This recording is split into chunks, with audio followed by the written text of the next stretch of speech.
हर हफ्ते मिलने वाली पालिका की रिव्यू बैठक का आज आयोजन हुआ था। तब आपको बता दें कि पालिका की बड़ी कचहरी पर ये रिव्यू बैठक मिली थी। म्यूनिसिपल कमिश्नर अरुण महेश बाबू समेत सभी विभाग के बड़ा और अधिकारी इस दौरान मौजूद रहे थे। खास तौर पर आखिरी हफ्ते में वडोदरा में रीजनल गुजरात वाइब्रेंट समिट का जो आयोजन होने जा रहा है, इस मुद्दे को लेकर इस दौरान चर्चा की गई थी। तो वहीं विभिन्न मुद्दे और रीजनल गुजरात वाइब्रेंट समिट के आयोजन से जुड़ी हुई तैयारियों को लेकर इस दौरान सभी संबंधित विभाग के अधिकारियों के साथ म्यूनिसिपल कमिश्नर अरुण महेश बाबू ने विशेष चर्चाएं की थी। तब बैठक के बाद इस बारे में ज्यादा जानकारी म्यूनिसिपल कमिश्नर अरुण महेश बाबू की ओर से दी गई थी। આજના રિવ્યુ બેઠકમાં ખાસ કરીને આપ જાણો છો કે 29-30 તારીખે આપણા વડોદરામાં છેલ્લું last regional vibrant Gujarat summit Vadodara ચેપ્ટરનું થવાના છે. એટલે એ રાજ્ય સરકારના ઇન્ડસ્ટ્રીઝ ડિપાર્ટમેન્ટ દ્વારા વડોદરા વાઇબ્રન્ટની આયોજન કરવામાં આવી રહ્યા છે.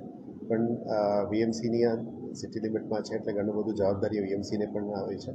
એટલે આ તમામ જવાબદારી જે રાજ્ય સરકારે સૂચવ્યું છે આ તમામ જવાબદારી નિભાવવા માટે અમે અલગ અલગ ડિપાર્ટમેન્ટ્સની ઓર્ડર પણ કર્યું છે અને પેટા ઓર્ડર્સ પણ જે ડિપાર્ટમેન્ટ કરવાના છે.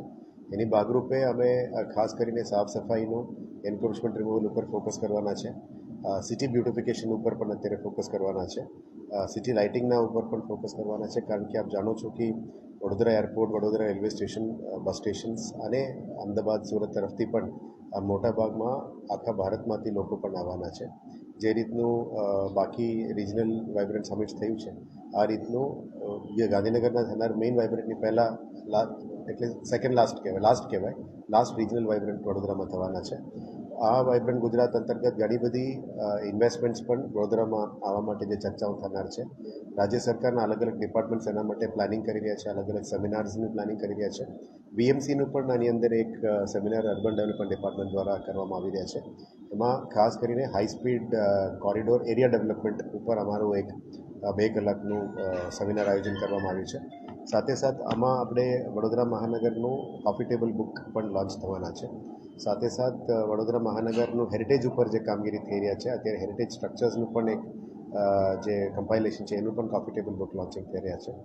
2 કલાકનું ચર્ચા વિમર્શ માટે વડોદરાની અંદર ટ્રાન્સપોર્ટેશન કેવી રીતે ઇમ્પ્રૂવ કરવી, લોજિસ્ટિક્સ કેવી રીતે ઇમ્પ્રૂવ કરવી, હાઈ સ્પીડ રેલ કોરિડોરની આજુબાજુના એરિયાની ડેવલપમેન્ટ કેવી રીતે કરવી, આ બધા ઉપર ચર્ચા પરામર્શ થવાના છે. એમાં વિદેશથી પણ લોકો આવવાના છે. ભારત સરકારમાંથી એક્સપર્ટ્સને પણ બોલાવવાના છે.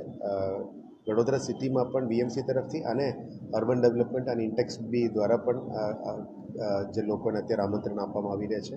એટલે રિજનલ વાઇબ્રન્ટ ગુજરાતનું 29-30નો જે કાર્યક્રમ છે જેમાં મોટું કાર્યક્રમ જે વડોદરાને ગ્રોથ માટે આપણે નક્કી કરવાનું જે પાયાનું જે રિજનલ ઇકોનોમિક માસ્ટર પ્લાન છે એ પણ ચર્ચા થવાની છે.